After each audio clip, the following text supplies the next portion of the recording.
The incoming Pixel 8 and Pixel 8 Pro smartphones have some new huge leaks, or last-minute leaks.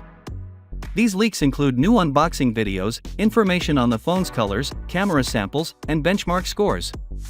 The Pixel 8 Pro comes in 3 colors, and we have videos for 2 of them. One of the hues is named Bay and is a vivid blue. The Pixel 8 Pro offers more vibrant color selections than the iPhone 15 Pro Max. It has a matte back that doesn't show fingerprints as much, while the normal Pixel 8 has a glossy back. Inside the phone's package is a USB-C cable and an OTG connection, but unlike many other firms, Google doesn't offer a charger, so you'll need to acquire one with at least 30 watts of electricity. Let's take a look at the phone itself. The Pixel 8 Pro boasts narrow bezels around the screen and an optical fingerprint reader on the front, rather than an ultrasonic one like Samsung's phones.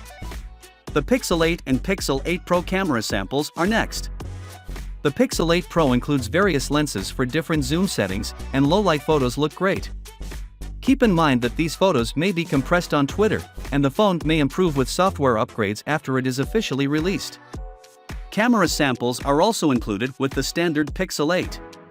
Now, let's speak about benchmark scores.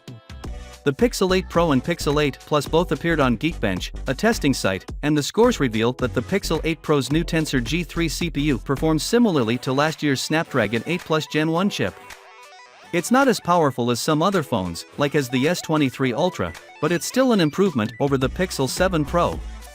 When comparing year-over-year performance, the Pixel 8 Pro's CPU performance is 20% greater than the Pixel 7 Pro's. The forthcoming Pixel phones are described in these fascinating features. Finally, what are your thoughts about it?